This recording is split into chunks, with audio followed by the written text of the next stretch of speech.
नमस्कार, राधे राधे।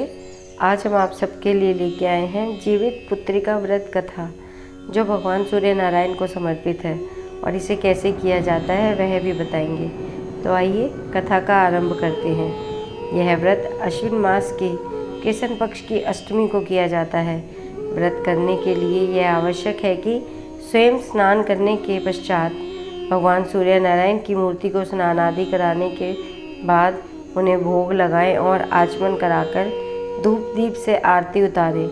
भोग के प्रसाद के रूप में सभी जन को वितरित करें। इस दिन बाजरा और चने से बने पदार्थ भोग में उपयोग किए जाते हैं तथा कटे हुए फल और सब्जियां नहीं खानी चाहिए और ना ही काटें। इस दिन सूर्य नारायण भगवान की पूजा की जाती है। जिनके पुत्र होते हैं परंतु जीवित नहीं रहते, इस व्रत के करने से उनके पुत्र जीवित रहने लगते हैं। इसके साथ ही बच्चों का मरण दोष दूर हो जाता है। जीवित पुत्रिका व्रत कथा। एक बार की बात है, भगवान कृष्ण द्वारिका में रह रहे थे। उस समय एक ब्राह्मण भी द्वारिका में रहता था। उसके 7 पुत्र बचपन में ही काल के ग्रास बन चुके थे। अपनी इस दशा को देखकर वह ब्राह्मण बहुत दुखी था। एक दिन वह भगवान कृष्ण के पास आया और बोला, भगवान, आपके राज्य में आपकी कृपा से मेरे 7 पुत्र हुए, परंतु उनमें से कोई भी जीवित नहीं बचा। प्रभु, आप कृपा करके इसका कारण बताएं।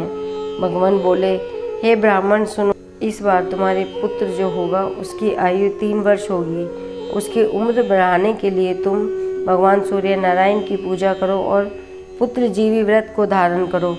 तुम्हारे पुत्र की आयु बढ़ जाएगी। ब्राह्मण ने वैसा ही किया। जब वह सपरिवार हाथ जोड़कर खड़े होकर इस विनती को कर रहा था, सूर्यदेव, विनती सुनो, पाऊँ दुख अपार, उम्र बढ़ाओ पुत्र का, कहते बारंबार। उसकी इस विनती को सुनकर सूर्यदेव का रथ वहीं रुक गया।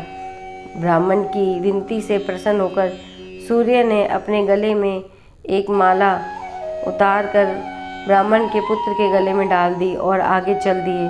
थोड़ी देर में यमराज उस ब्राह्मण पुत्र के प्राण लेने आ गए। यमराज को देखकर ब्राह्मण और ब्राह्मणी कृष्ण जी को झूठा कहने लगे। भगवान कृष्ण अपना अनादर जानकर तुरंत ही सुदर्शन चक्र लेकर आ गए और बोले, इस माला को यमराज के ऊपर डाल दो।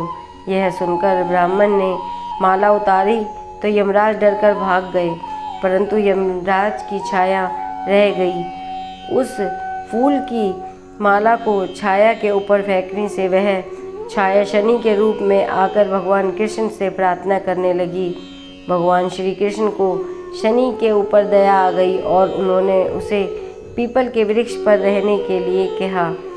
तब से शनि की छाया पीपल के वृक्ष पर निवास करने लगी। इस प्रकार भगवान श्री कृष्ण ने उस ब्राह्मण के पुत्र की उम्र बढ़ा दी।